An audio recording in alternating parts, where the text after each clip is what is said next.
राधे राधे, जय श्री श्याम।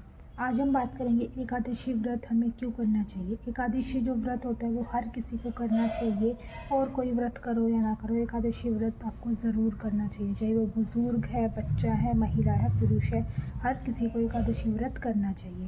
एकादशी व्रत करने से क्या होगा, आपके जो पूर्व के जो पाप है वो नष्ट हो जाएंगे और आपकी मनोकामना भी पूरी हो जाएगी, जो भी आप निरंतर एकादशी व्रत करके मांगेंगे। शरीर है वो आपका सुंदर हो जाएगा, और आपका मन है जो वो गोविंद में यानी कि कृष्ण भगवान में, विष्णु भगवान में, श्याम बाबा में लगने लगेगा। हमारे शास्त्रों में तो जो ये एकादशी व्रत है वो कंपलसरी बताया गया, और साइंस भी, विज्ञान भी यही कहता है कि हर 15 दिन में हमारे जो शरीर है उसको एक दिन के रेस्ट की ज़रूरत होती है। जो चक्र होता है उसको दोबारा से स्टार्ट करने के लिए एक दिन का टाइम होता है, जिसमें हमें कुछ नहीं खाना होता। ये साइंस भी कहती है, तो हमें एकादशी व्रत ज़रूर ही करना चाहिए। ये व्रत आप कैसे कर सकते हैं, इसकी विधि मैं आपको बताती हूँ। ये व्रत दशमी से ही शुरू हो जाता है, यानी एकादशी के पहले वाले दिन रात से ही ये व्रत शुरू हो जाता है। रात को आपको भोजन नहीं करना है। अगर आप भोजन कर रहे हो तो आपको हल्का भोजन करना है। सुबह उठना है एकादशी के दिन, ब्रह्म मुहूर्त में उठे तो बहुत ही अच्छा है। ब्रह्म मुहूर्त में उठ के स्नान करके आपको जो तुलसी है, इसमें तुलसी का विशेष महत्व है इस व्रत में, क्योंकि जो तुलसी होती है उसके बिना भगवान कोई भी भोग ग्रहण नहीं करते। तो जो तुलसी होती है उसको आपको पहले दिन ही यानी दशमी के दिन ही उतार के तोड़ के रख लेना है, उसको फ्रिज में रख दीजिए। तुलसी जो होती है वो कभी भी अशुद्ध या अपवित्र नहीं होती है कि पहले दिन तोड़ लियो तो अपवित्र हो जाएगी, नहीं। तो पहले दिन आप तोड़ लीजिए। अगर पहले दिन रविवार है तो उससे भी पहले दिन आप तोड़ सकते हैं, क्योंकि रविवार और एकादशी को तुलसी को टच नहीं किया जाता, तुलसी को नहीं उतारा जाता। सामग्री है वो हमें क्या क्या चाहिए होगी। एक चाहिए होगा हमें घी का दिया, धूप, थोड़े से फूल अगर हैं तो, और फल में आप केला ले लो, क्योंकि केला जो होता है वो हर सीज़न में मिल जाता है इजीली। अगर फल आपके पास नहीं है तो आप मिश्री या चीनी के 2 दाने भी भगवान को भोग के रूप में अर्पित कर सकते हैं। 1 लोटा जल आपको लेना है। तांबे के लोटे में हो तो अच्छा है, नहीं तो आप स्टील या कैसे भी लोटे में आप उसको ले सकते हैं। लोटा स्वच्छ होना चाहिए, जल भी ताज़ी हो तो अच्छा है। घंटी आपके पास ज़रूर होनी चाहिए, घंटी होगी तो आपकी पूजा ज़रूर सफल होगी। पहले आपको जो लोटा आपने जल का लिया उसमें ऐसे हाथ करके उसमें थोड़ा सा जल लेके संकल्प लेना है। संकल्प में आपको क्या बोलना है, जिस भी प्रतिमा के सामने आप व्रत शुरू कर रही हैं, श्याम बाबा, कृष्ण भगवान या फिर विष्णु जी की प्रतिमा, उसके सामने आपको ऐसे करके संकल्प लेना है। उसमें थोड़ा जल डालना है और उसमें आपको अपना नाम बोलना है, गोत्र बोलना है, पिता का नाम बोलना है, और आपको अपनी मनोकामना बोलनी है। और वहाँ पे बोलना है कि हे श्याम बाबा, हे विष्णु भगवान, हे कृष्ण जी, जिसकी भी आप प्रतिमा के सामने बोल रहे हो उनका नाम लेके, कि प्लीज़ मेरे व्रत को, मेरे संकल्प को इतनी क्षमता मुझे देना कि मैं उसको पूरा कर सकूं, और जल को वहाँ पे छोड़ देना है। फिर आपको दीपक जलाना है। दीपक जलाते जलाते आप घंटी बजा सकते हैं तो बहुत ही अच्छा है। भगवान को धूप दिखानी है, पुष्प अर्पण करने हैं। जो मिश्री या प्रसाद है आपके पास, मिश्री या चीनी और जो फल है उनका भोग भगवान को लगा देना है, और हाथ जोड़ के अपनी पूजा शुरू करनी है। पूजा में आपको क्या करना है, वो जो कथा होती है एकादशी की वो आप फ़ोन में चला के सुन सकते हैं या पढ़ सकते हैं। आपको श्याम बाबा की आरती पढ़नी है, श्याम बाबा की चालीसा पढ़नी है, और आपको एक हनुमान चालीसा ज़रूर पढ़नी है, क्योंकि हनुमान जी ही एक ऐसे देव हैं, जागृत देव हैं कलयुग में, जो अभी भी इस दुनिया में है, अभी भी कलयुग में है। वो जागृत देव हैं, इसीलिए उनकी हनुमान चालीसा तो हर पूजा में होनी चाहिए, ठीक है।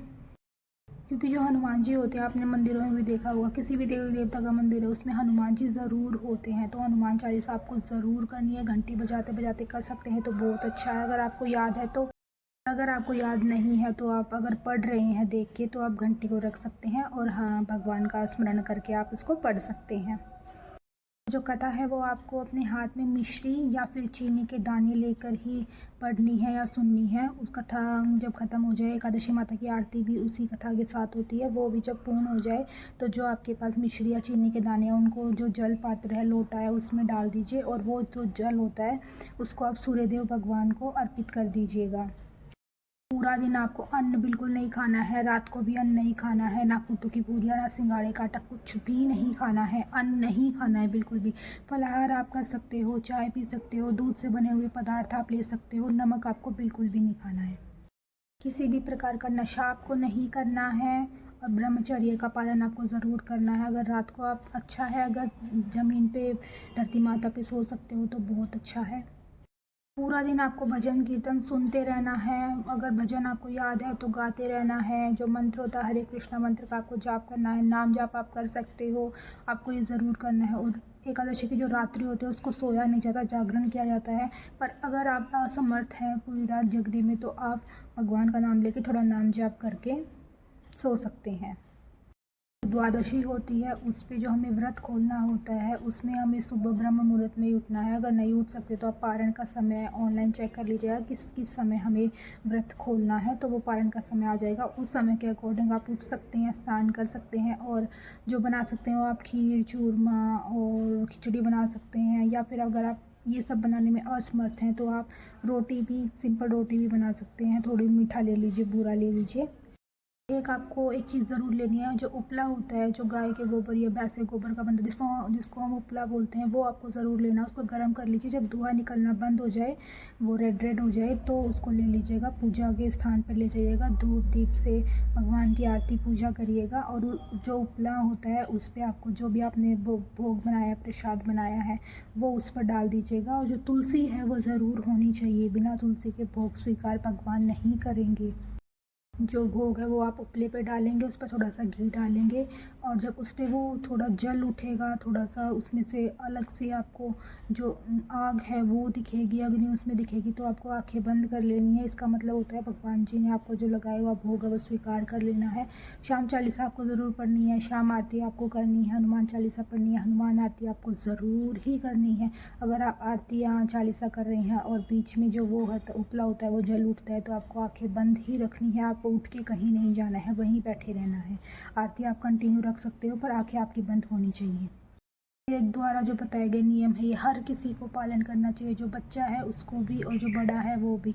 ये बिल्कुल सरल नियम है, इनको हर कोई पूरा कर सकता है।